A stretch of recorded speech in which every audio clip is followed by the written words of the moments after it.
December 1944. A single reconnaissance pilot crosses into German airspace armed only with cameras. His orders are explicit: photograph the bridge and return. No combat, no deviation. But 9 enemy fighters rise to meet him. In 40 minutes, protocol will shatter, and a man who came to observe will rewrite the assumptions of an entire air command. The Ardennes forest sprawls beneath a sky the color of wet steel. It is the 14th of December, and the Western Front holds its breath. Allied commanders believe the German war machine is collapsing. Intelligence reports suggest a quiet sector.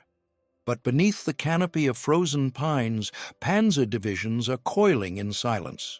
Photo reconnaissance pilots fly the loneliest missions of the war.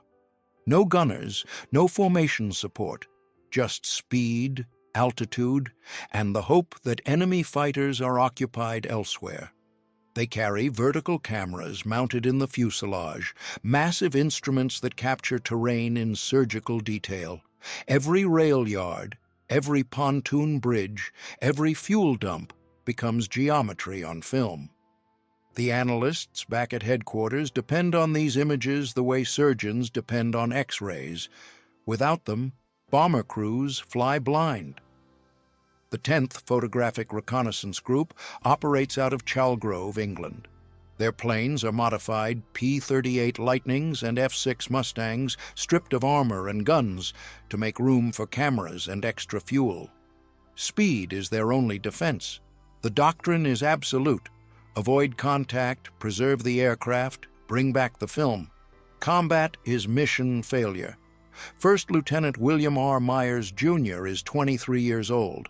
He flies an F-6C, a reconnaissance variant of the P-51 Mustang. He has logged 32 photographic sorties over occupied Europe. He understands the mathematics of survival. Altitude equals time, time equals distance, distance equals home. On the morning of December 14th, he receives a briefing for a routine sortie. The target is a rail bridge near the German border. Intelligence wants fresh images. Weather is marginal, low clouds over the continent, visibility patchy. The mission is coded as low priority. He is told to photograph the bridge and avoid engagement at all costs. Myers walks to his aircraft in the gray pre-dawn light.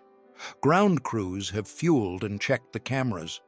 The Mustang sits on the hard stand, engine cold, aluminum skin slick with condensation. He climbs into the cockpit. The canopy closes with a pneumatic hiss.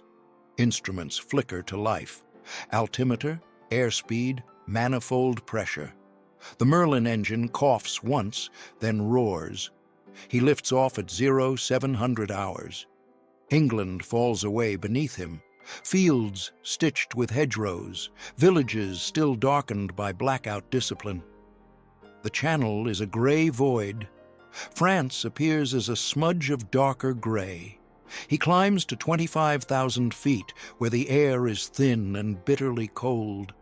Crossing into enemy airspace is a transition marked by nothing but a map coordinate.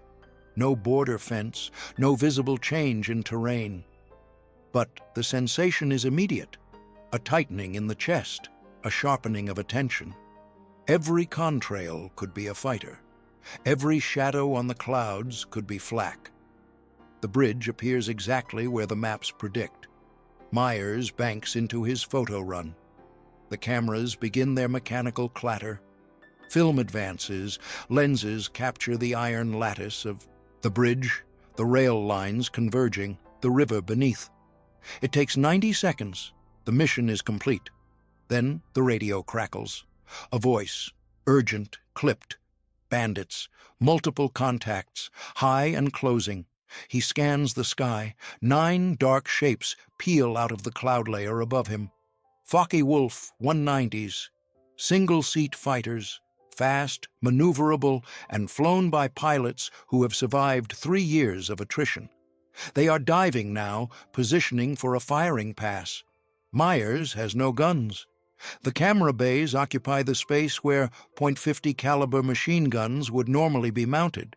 His aircraft is faster in level flight, but not in a climb, not with a full fuel load. The doctrine is clear. Run. Use speed. Get to friendly airspace. But 9 fighters can bracket an escape route. They can take angles, cut him off, herd him into flak zones. Running is mathematics, and the mathematics are not favorable. He makes a decision that will be dissected by intelligence officers, flight instructors, and historians for the next 80 years. He turns into the attackers. If this story of defiance and precision matters to you, like and subscribe so these voices aren't lost to time. William Myers grew up in Pennsylvania, in a town where railroads met steel mills. His father worked in logistics, freight manifests, route planning, the algebra of tonnage and time. Myers inherited a mind that saw systems, cause, effect, sequence, outcome. He was not a natural fighter pilot. The men who excelled in air combat often possessed an aggressive instinct, a hunger for the fight. Myers was quieter, methodical. He approached flying the way an engineer approaches blueprints. Every maneuver had a reason, every decision a calculated risk. He enlisted in 1942. Flight training took him through primary school in Texas, basic and advanced in Arizona. Instructors noted his precision. He flew by numbers, airspeeds exact, altitudes maintained, fuel consumption monitored. He did not showboat. He did not push limits for the thrill. He flew as though every gallon of fuel and every minute of engine time were rationed. When he was assigned to photo reconnaissance, it suited him. The missions required patience, discipline, and an ability to suppress fear in favor of procedure. There was a purity to it, no bombs to drop, no strafing runs, just the aircraft, the camera, and the objective. He deployed to England in the spring of 1944. The 10th Photographic Reconnaissance Group was tasked with pre-invasion mapping. Every beach, every hedgerow, every gun emplacement along the Normandy coast had to be documented. Myers flew sortie after sortie, often alone, threading between flak bursts and fighter patrols. He learned to read the sky, the way sunlight revealed contrails, the way clouds offered concealment, the way flak smoke lingered in still air. He did not think of himself as brave. Bravery implied emotion. He thought of himself as careful. Carefulness kept you alive. By December, the war had moved east. The reconnaissance missions shifted from beaches to bridges, from coastal defenses to supply lines. The Luftwaffe was weakened, but not gone. Fighter encounters were rarer now, but when they happened, they were lethal. German pilots in late 1944 were either veterans who had survived years of combat or desperate recruits thrown into cockpits with minimal training. The veterans were dangerous. Myers had seen aircraft shot down. He had watched Mustangs and Lightnings trailing smoke, spiraling into the earth. He had listened to final radio transmissions, voices tight with shock, sometimes silent.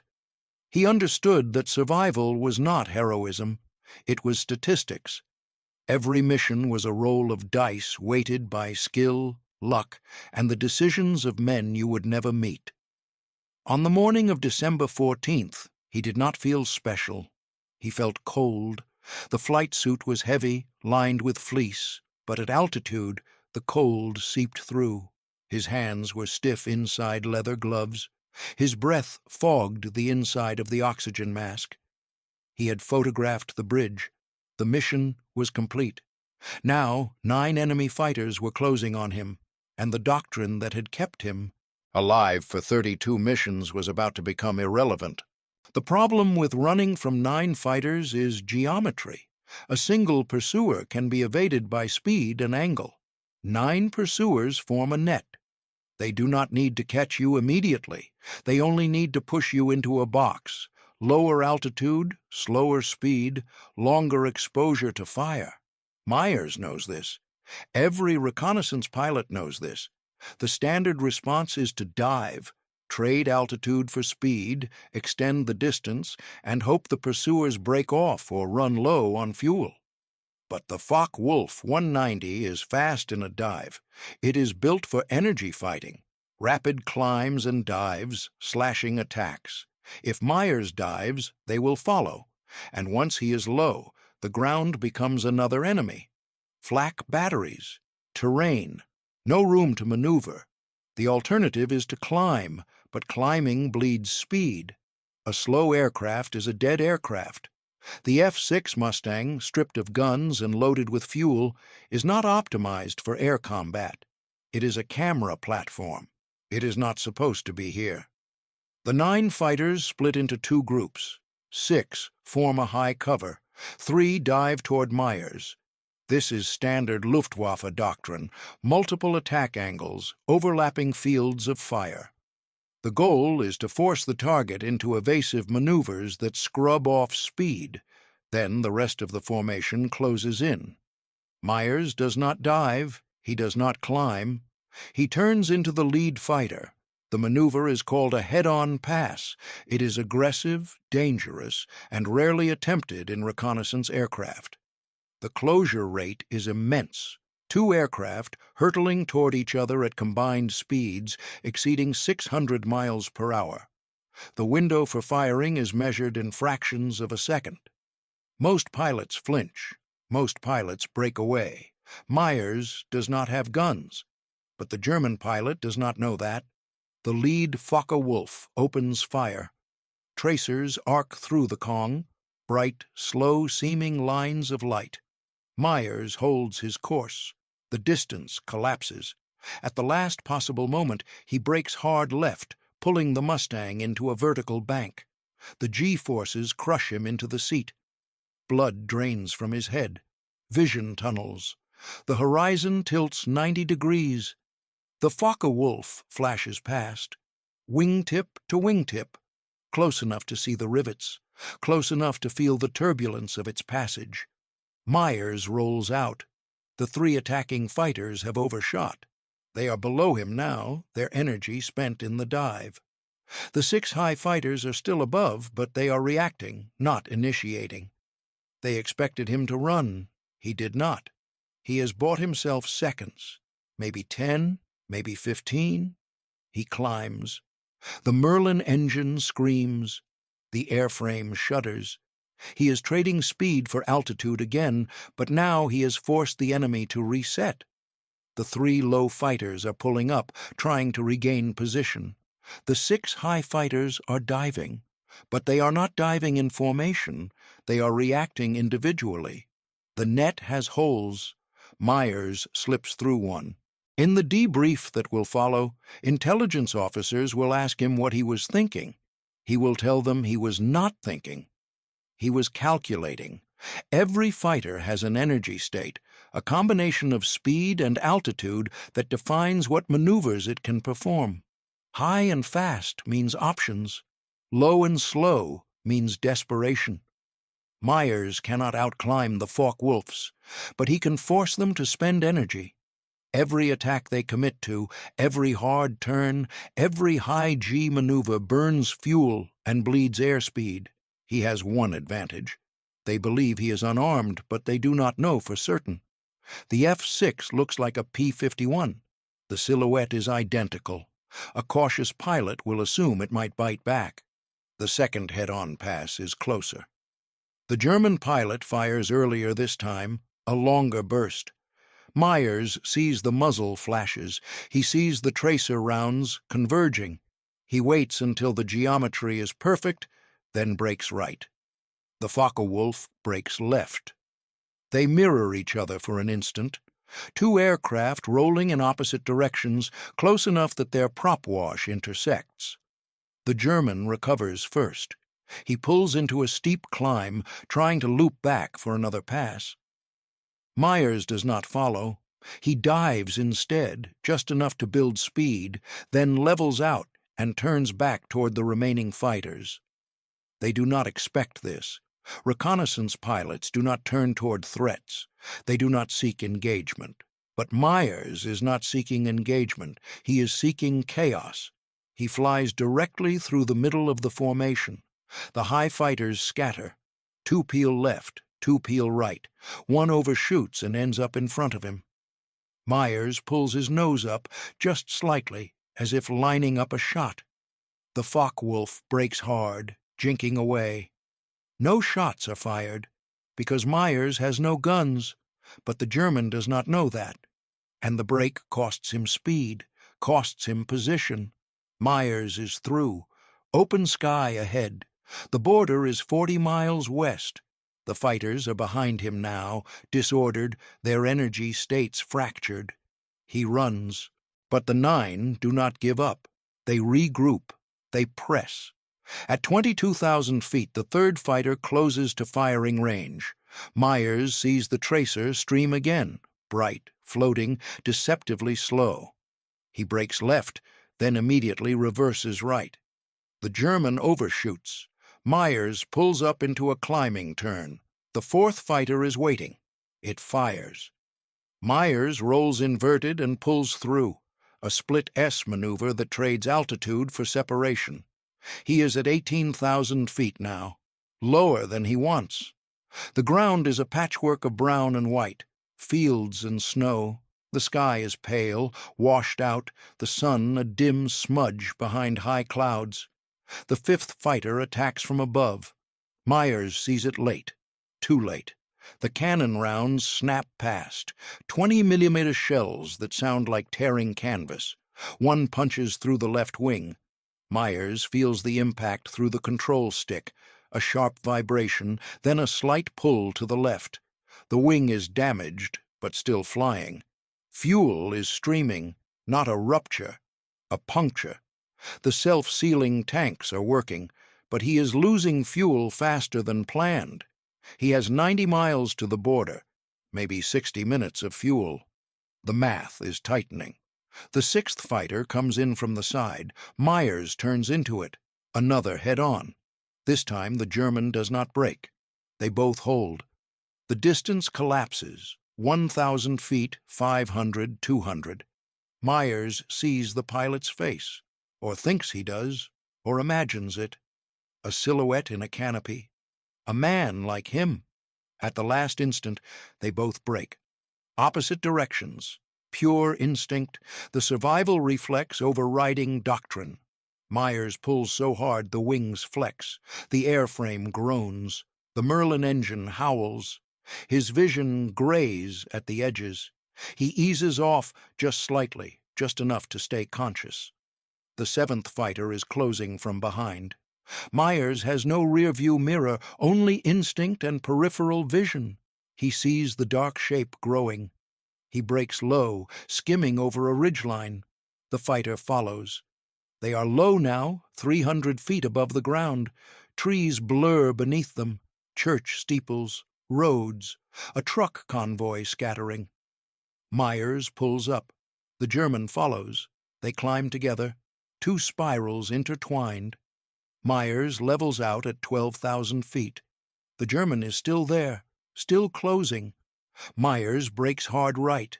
The German cuts inside his turn, gaining 50 yards, 40, 30. Then the German's engine coughs. A thin trail of smoke appears. It coughs again. The fighter drops away, rolling left, losing altitude. Engine failure. Maybe fuel starvation, maybe damage from the high G maneuvering. Myers does not know. He does not wait to find out. He turns west. Full throttle. The Merlin engine responds. The fuel gauge is low, very low, but the border is close. The 8th and 9th fighters make one last attempt. They dive from above, bracketing him. Myers sees them coming. He waits, lets them commit. Then breaks between them, a barrel roll that carries him through the gap. They flash past on. Either side. They do not follow. Maybe low on fuel, maybe low on ammunition, maybe just out of airspace. The border, the Rhine, Allied territory. Myers crosses at 8,000 feet. The fuel warning light is glowing red. The left wing is still streaming vapor. His hands are shaking, not from fear, from the adrenaline draining away. He lands at an emergency field in Belgium. The Mustang coughs once on final approach, the engine starved for fuel. He sets it down hard. The tires bark, the tail sinks, the propeller ticks to a stop. Ground crew swarm the aircraft. They count the holes. 14. Cannon rounds, machine gun fire, 1 through the wing, 3 through the tail. The rest scattered across the fuselage. They ask him what happened. He tells them he took pictures. They ask if he engaged. He says no, he did not have guns. They ask how he survived. He does not have an answer. The film is developed that evening. The images are sharp, perfectly framed. The bridge is there, every girder, every support, every rail line. The mission is a success. But the report that reaches headquarters is not about the bridge. It is about the 9 fighters. Intelligence officers interview Myers. They want to know how a reconnaissance pilot, unarmed, evaded 9 Focke-Wulf 190s over enemy territory. They want to know if he violated protocol by engaging. He tells them he did not engage. He evaded. He used aggression as evasion. He turned into threats because running created predictability. Predictability was death. They ask if he fired. He reminds them he has no guns. They ask if the enemy knew that. He says no. This becomes the key insight.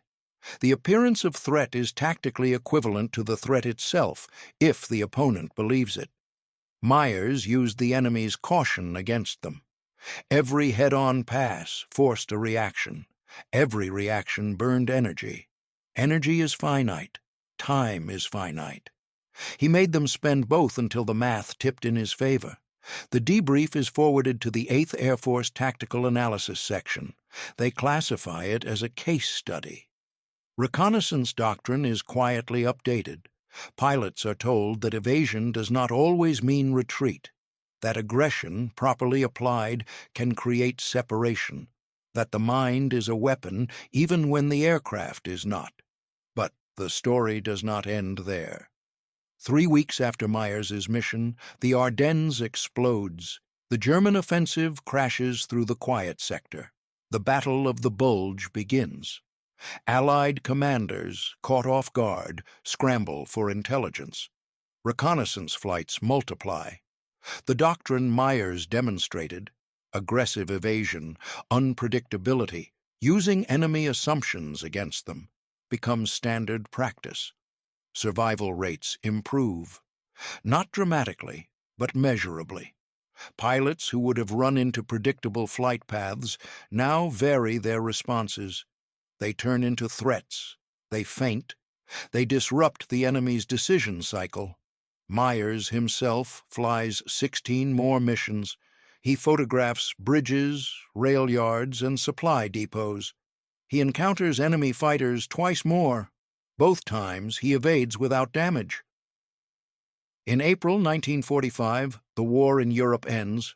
Myers returns to the United States. He is awarded the Distinguished Flying Cross. The citation mentions his skill, his courage, and his completion of 48 combat sorties. It does not mention the 9 fighters. That remains in the classified debrief. A footnote in a tactical manual, a story told quietly among reconnaissance pilots. William Myers returned to Pennsylvania. He worked as a commercial pilot for a freight company, flying the same routes his father had once planned on paper. He married. He raised children. He did not speak much about the war. In 1983, a military historian tracked him down. The historian was writing about reconnaissance operations in the European theater. He asked Myers about December 14, 1944.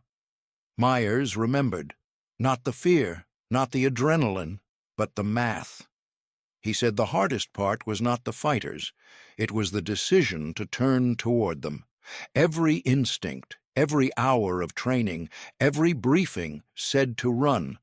But instinct is pattern, and patterns are predictable. The only way to survive 9 opponents was to become unpredictable.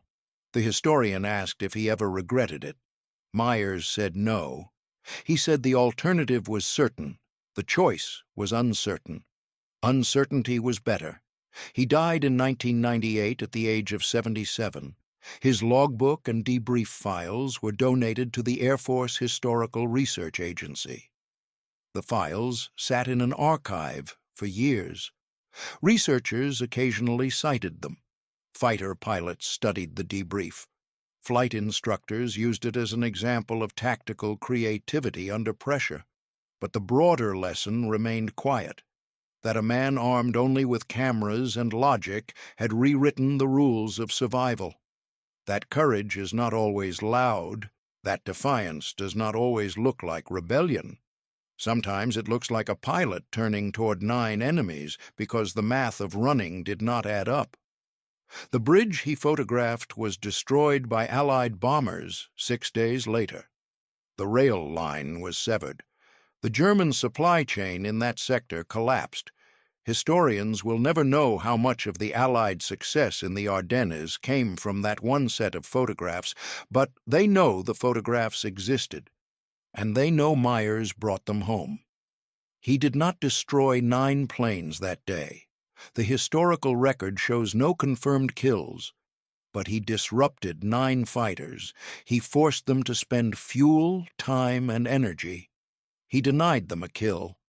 And in doing so, he proved something quieter than victory, that the unarmed can still fight, that survival is a form of resistance, that one man, alone in the sky, can turn toward the darkness and find a way through. Not because he was fearless, but because he understood that fear, like altitude, is a resource. You spend it when the math demands it, and when the math is impossible, you change the equation.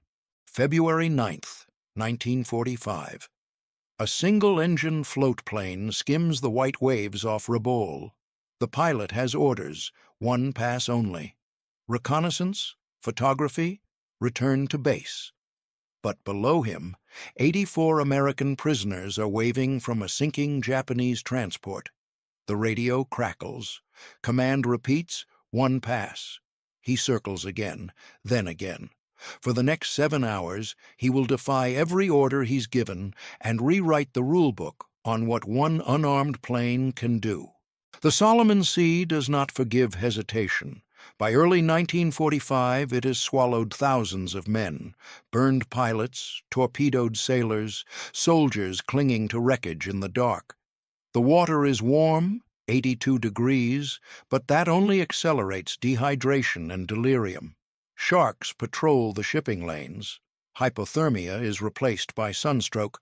Survival time in open water, 36 hours if you're lucky. Rabaul, once the crown jewel of Japanese South Pacific defenses, is now a smoking ruin. Allied bombers have turned its airstrips into craters and its harbor into a graveyard of steel. But the base still breathes, supplies still move, prisoners still labor in jungle camps, invisible to the world. On this morning, the air is thick with humidity and the smell of aviation fuel. Mechanics work under camouflage netting. Engines cough to life. Reconnaissance flights leave at dawn, return by noon. The routine is mechanical, predictable. 1 pass over the target.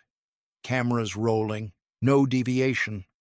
Lieutenant Nathan Gordon climbs into the cockpit of his PBY Catalina, a lumbering twin-engine amphibian nicknamed the Catalina, or simply the Cat. It is not built for dogfights. It is slow, wide, defenseless. Its job is to see and survive. Gordon checks his instruments, adjusts his headset, signals his crew. The propellers churn. The float plane taxis into open water, lifts heavily into the gray morning light. He has flown this route before, over the ridgeline, along the coast, eyes on the harbor, snap the photos, report the coordinates, get out before the zeros scramble. It is a matter of discipline, timing, and luck, but today the sea below him is different, not empty, not calm. He banks left, just slightly, for a better angle. And that's when he sees them. Heads, arms, dozens of men thrashing in the water. Some cling to debris. Others wave frantically, their movements weak, desperate. The wreckage of a Japanese transport smolders nearby, already half submerged. Gordon's co-pilot leans forward. His voice is tight. There are Americans down there. Gordon radios base, reports the position, requests guidance. The reply is immediate and unambiguous. Continue the mission. One pass only. Rescue assets are not available. Return to base. He circles anyway. If stories like this one matter to you, tap like and subscribe so these acts of defiance aren't forgotten. Nathan Green Gordon was not supposed to be a hero. He was a farm boy from Morrilton, Arkansas, born in 1916 to parents who valued discipline, humility, and work. The Gordon family raised cattle, grew cotton, and believed in doing what needed to be done without fuss. Nathan learned to fix machinery before he learned algebra. He could read weather in the sky and trouble in an engine's rhythm.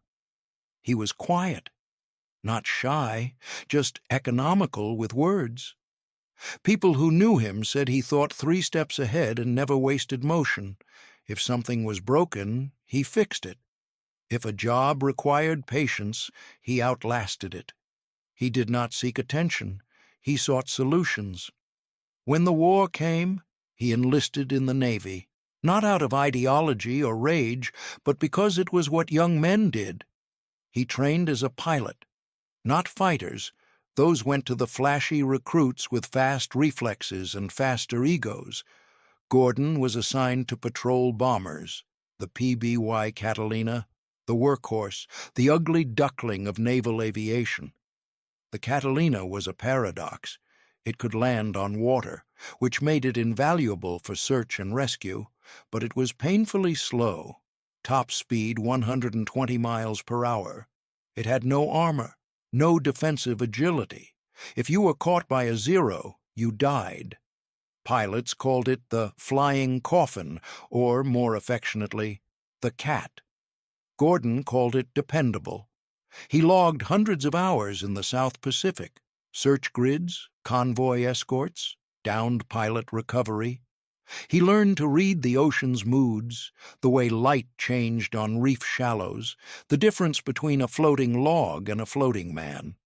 He developed a reputation, calm under pressure, precise in navigation, and stubborn when it came to leaving men behind. His crew trusted him. That was rare. In combat aviation, trust is currency. Gordon never grandstanded, never took unnecessary risks, but when the moment required it, he acted. And his crew knew that if they went down, he would come back for them. He was 28 years old, a lieutenant, a pilot, a man who believed that orders were important, but lives were more so. And on this morning, over the Solomon Sea, those two principles collided. The men in the water were dying. 84 American prisoners of war, survivors of the Bataan Death March, had been packed into the hold of a Japanese transport bound for forced labor camps in the north. The ship was unmarked, no Red Cross, no identification, just another target in a sea full of them. An Allied bomber spotted it at dawn. The pilot saw a military transport, low in the water, moving slowly along the coast. He did not know there were prisoners aboard. Could not have known. The rules of engagement were clear. Enemy vessels in active theater are fair targets. The bombs struck at 0630. The transport listed, split, began to sink. Japanese crew abandoned ship. The prisoners, locked below deck, broke free in the chaos. Some drowned in the flooding hold. Others clawed their way to the surface, gasping, blinded by light they hadn't seen in months. They hit the water weak, starving and disoriented. Most had been captive for 3 years. They had survived disease, beatings, starvation rations measured in spoonfuls. Their bodies were skeletal. Muscle had been consumed. Immune systems collapsed. Open sores refused to heal. And now they floated in open ocean, 2 miles from shore, with no lifeboats and no hope of rescue. The Japanese crew did not help them. In fact, some prisoners later reported being struck or pushed away from floating debris. The enemy sailors swam for shore. The Americans were left behind. By the time Gordon's Catalina arrived overhead, they had been in the water for 90 minutes. Hypothermia was not the threat. It was exhaustion, dehydration, shock. Men who had survived years of captivity were drowning in sight of land. Gordon could see them clearly now. Some waved, others floated motionless, too weak to signal. The water around them was littered with planks, oil drums, shattered crates. The wreckage was still burning. He called base again, repeated the position, urged immediate dispatch of rescue ships or additional aircraft. The response was unchanged. No assets available. Weather window closing. Return to base. The problem was not cruelty. It was logistics. Rabaul was still contested. Japanese aircraft operated from hidden strips inland. Surface ships were vulnerable. A slow, unarmed float plane was a liability, not an asset. Command had to think in terms of strategic value, acceptable loss, and mission priority. Nathan Gordon thought in terms of men. He made his decision in silence. No announcement, no debate. He reduced altitude, lowered flaps, and lined up his approach into the wind. His co-pilot stared at him. His crew chief, stationed at the waist gun, began to understand. Gordon was going in. The Catalina was not designed for combat landings. It was a reconnaissance platform, a long-range patrol bomber, a search and rescue bird, but only under controlled conditions, with support in safe waters. You did not land a PBY in enemy territory, in open ocean, within range of coastal artillery and air patrols, without clearance and backup. Gordon did it anyway. He brought the nose up, cut throttle, and kissed the water at 70 knots. The hull slapped hard. Spray exploded over the cockpit glass. The plane shuddered, settled, began to wallow in the swell. He killed the engines. The sudden silence was startling. His crew moved without orders. Side hatches opened, ropes uncoiled. The waist gunner leaned out, scanning the water. Gordon stood, moved aft, joined them. The first man they pulled aboard was unconscious. His lips were cracked and bleeding. His skin was gray. They laid him on the deck, checked his breathing, moved to the next. Then the next. The Catalina could hold a crew of 8, maybe 10 in an emergency. Gordon had 84 men in the water. He did the math, pulled as many aboard as the plane could carry, 15 men packed into every available space. Then he fired the engines, taxied into takeoff position, and fought the overloaded plane into the air. The Catalina groaned. The hull dragged. The wings flexed. But it flew. He radioed his position, his payload, his intention. He was returning to base, offloading survivors, then going back. Command ordered him to stand down. Weather was deteriorating. Japanese fighters had been spotted. The risk was unacceptable, Gordon acknowledged. Then he turned around. He made 4 trips. Each one took 90 minutes. Fly back to the site. Land in open water. Pull men aboard until the plane could barely lift. Take off overloaded. Deliver them to the nearest secured position. Refuel if possible. Go back. On the second run, the sea state worsened. Swells reached 4 feet. The Catalina pitched and rolled. Loading became a nightmare. Men slipped from ropes. Crew members hung halfway out of hatches, arms straining, salt water blinding them. Gordon held the plane as steady as he could, but the wind kept pushing him off position. He counted 19 on that load. The plane should not have flown. It did. On the 3rd trip, Japanese coastal artillery spotted him. Shells began falling 300 yards to starboard. Columns of white water erupted. Gordon ordered his crew to work faster. They dragged men through the hatches, no time for gentleness. Some of the survivors were delirious. Others wept. One man kissed the deck. Gordon pushed the throttles forward before the last hatch was secured. The plane wallowed, skipped, finally broke free of the surface. Shells bracketed them. One burst close enough that shrapnel pinged off the starboard float. He did not turn back.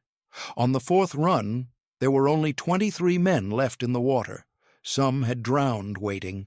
Others had drifted apart. Gordon's crew scoured the debris field, calling out, pulling bodies toward the plane. Not all of them were alive. They took them anyway. The sun was setting, visibility dropping. Gordon's fuel gauge hovered near empty. His crew was exhausted. His co-pilot urged him to leave. There were no more living men visible. Gordon made one more pass and found 6 more, clinging to a half-submerged crate a quarter-mile from the original site. They had drifted, nearly given up. Now they stared at the plane like it was a hallucination. Gordon landed. His crew pulled them in. That made 84. Every man accounted for. He took off for the last time just as the light failed. The Catalina limped back to base on fumes, every rivet groaning, the hull battered, the crew silent with exhaustion. He had been airborne or in the water for 7 hours and 16 minutes. He had violated direct orders 4 times. He had landed in a combat zone without air cover, without surface support, without authorization. And he had saved every single man. The survivors were hospitalized immediately. Most were suffering from severe malnutrition, dehydration, and exposure. Several required surgery for infections that had festered for years. One man weighed 93 pounds. Another had lost vision in one eye from untreated disease. They were skeletal, traumatized, and disoriented. But they were alive. Word spread quickly, not through official channels, those were still processing the paperwork, but through the grapevine. Pilots talked, crew chiefs whispered. Medics who treated the survivors told the story to anyone who would listen. Nathan Gordon had pulled off the impossible.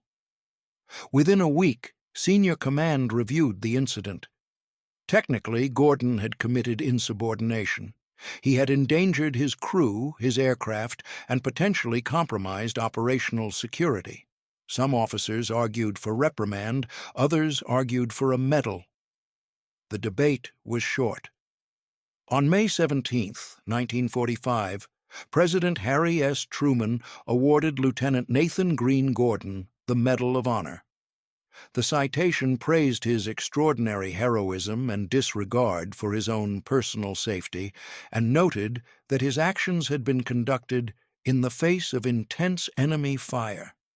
But the numbers told the real story. 84 men, 4 trips, 7 hours, 0 friendly casualties. The rescue became a case study. Naval aviation doctrine was quietly revised. Procedures for combat search and rescue were expanded. The idea that one pilot in one unarmed plane could execute a multi-trip extraction under fire was no longer theoretical. It was proven. Gordon's Catalina was repaired and returned to service. His crew received commendations. The men he saved went home, most of them. Some succumbed to illness later. Others rebuilt their lives slowly, haunted by what they had endured. But they lived long enough to go home, and that was because one man circled back. Nathan Gordon returned to Arkansas after the war. He did not speak much about what he had done. When asked, he deflected. He would say his crew did the work, that the survivors were tough, that he had just been doing his job. He became a dentist, raised a family, attended church, lived quietly in the same town where he had grown up. People who met him in the 1960s had no idea he had once defied orders to save 84 lives. He wore the Medal of Honor around his neck exactly once, at the White House ceremony. After that, it went into a drawer. In interviews late in life, he was asked why he had gone back, why he had risked everything for men he didn't know. His answer was simple. They were in the water. He had a plane. What else was there to do? That logic, calm, unshakable, almost stubborn, defined him. It was the same logic that had guided him through childhood repairs, through flight training, through hundreds of hours over hostile ocean. Problems had solutions. Lives had value. You did what was necessary, not what was easy. He died in April 2008 at the age of 91. His funeral was attended by family, friends, and a handful of veterans who had heard the story and wanted to pay respects. There were no television cameras, no national headlines, just a quiet burial in Morrilton. But his name lived on in ways he never sought. The Navy named a building after him. Flight schools taught his rescue as a model of initiative under pressure. Survivors of Bataan, those who lived long enough, told their children about the pilot who came back. And in archives, in fading logbooks and mission reports, the record remains. February 9th, 1945. 1 plane, 4 trips, 84 lives. Nathan Gordon had been ordered to circle once. He circled until the job was done. That difference between following orders and following conscience is measured not in medals, but in the descendants of the men he saved. Families that exist because one pilot saw men in the water and refused to look away. The war produced countless acts of courage.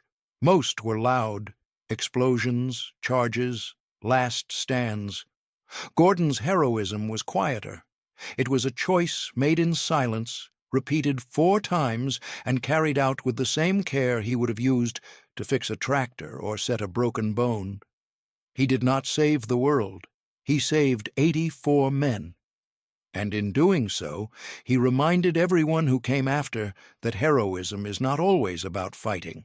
Sometimes it is about coming back, again and again, until no one is left behind.